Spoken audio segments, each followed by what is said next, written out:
दोस्तों, आज हम बात करेंगे राजस्थान के जैसलमेर इलाके में पड़ने वाले गांव कुलधरा की। कुलधरा एक ऐसा गांव है जो कि बिल्कुल वीरान पड़ा है। कई सौ सालों से उस गांव में कोई नहीं बस पाया। कहते हैं कि एक समय वहां पर पालीवाल से आए हुए पालीवाल ब्राह्मण रहते थे। उनकी गुजर बसर खेती से ही होती थी। उस समय जैसलमेर का एक दीवान था जिसका नाम सालम सिंह था। कुलधरा गांव के साथ साथ 83 गांव और थे जहां पर भी पालीवाल ब्राह्मण ही रहते थे। एक दिन लेखकों के हिसाब से माना जाए तो उस दीवान सालम सिंह की नज़र गांव के एक पुजारी की बेटी पर पड़ी। उसे उस पुजारी की बेटी पसंद आई। शाम को उसने अपने सैनिकों को भेजकर गांव में संदेशा भिजवाया कि मुझे उस पुजारी की बेटी से विवाह करना है, वह मुझे चाहिए, और अगर ऐसा ना हुआ तो गांव के ऊपर काफ़ी संकट आ सकता है। जब वह सिपाही गांव में पुजारी की बेटी को लेने आए तो गांव वालों ने उन्हें यह कहकर वापस मोड़ दिया कि आप सब सुबह आइएगा, आज हम सब मिलकर इस बारे में बात कर लेंगे। तो यह बात सुनकर वह सैनिक वापस लौट गए। रात को कुलधरा गांव और उसके साथ के 83 गांव की मिलकर एक पंचायत हुई।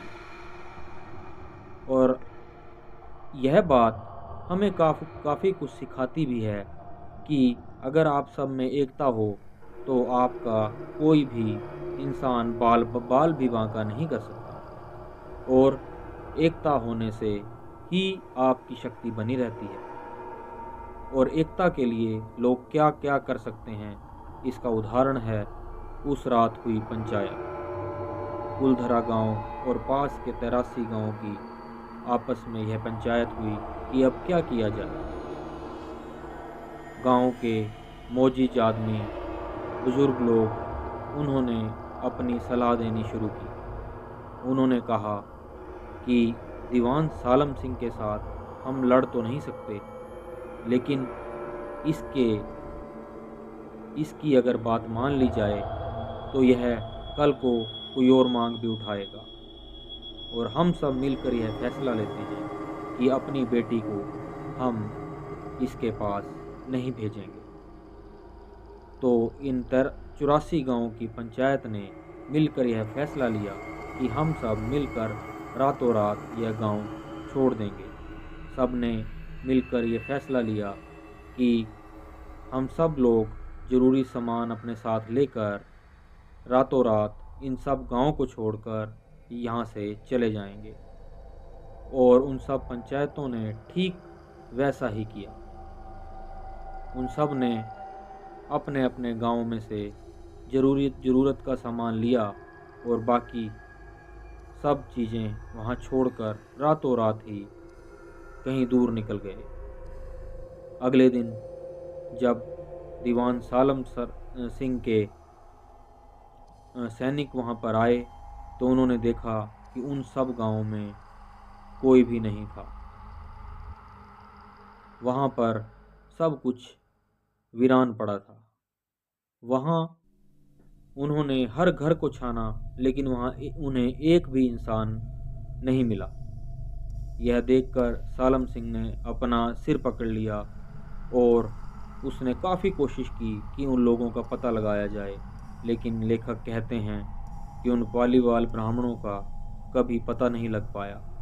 और उनकी आपस में जो चर्चा थी वो कुछ इस तरह से हुई थी। उन्होंने कहा था कि जब हम रात को गांव छोड़ेंगे तो हम अलग अलग हिस्सों में बंटकर अलग अलग जगह के लिए निकल जाएंगे, क्योंकि उन्हें पता था अगर इकट्ठे हम लोग कहीं पर भी जाकर बसेंगे तो हमारा पता लग जाएगा। इसलिए उन्होंने ये फैसला लिया कि टुकड़ों में बंटकर इलाके के दूर इलाके के कहीं ऐसे ऐसे हिस्सों में हम चले जाएंगे जहां कम संख्या में जाने पर हमारे बारे में किसी को ज़्यादा पता भी नहीं लग पाएंगे। तो ऐसा हुआ और उसके बाद कुलधरा गांव में जिसने भी बसने की कोशिश की वह कभी बस नहीं पाया। हालांकि आसपास के 83 गांवों में से कुछ गांवों में लोग बस गए, लेकिन कुलधरा गांव आज भी वीरान पड़ा है और वहां पर भारत के आर्कियोलॉजिकल सर्वे ऑफ इंडिया का दफ्तर है और वहां पर शाम को 6 बजे के बाद जाना वर्जित है। यानी कि आप वहां शाम 6 बजे के बाद नहीं जा सकते। और सुनने में यह भी आता है कि पालीवाल ब्राह्मण जाते हुए कुलधरा को एक ऐसा श्राप दे गए थे जिस वजह से वहां आज तक कोई नहीं बस पाया। उन्होंने कहा था कि यहाँ पर आज के बाद कोई भी नहीं बस पाएगा। वहाँ आज भी वो वीरान खंडर मौजूद हैं जो कि पालीवाल ब्राह्मणों के घर हुआ करते थे। आशा करते हैं हमारे द्वारा सुनाई गई आपको यह कुलधरा गांव की कहानी अच्छी लगी होगी। मिलते हैं हमारे नेक्स्ट वीडियो में, तब तक के लिए धन्यवाद।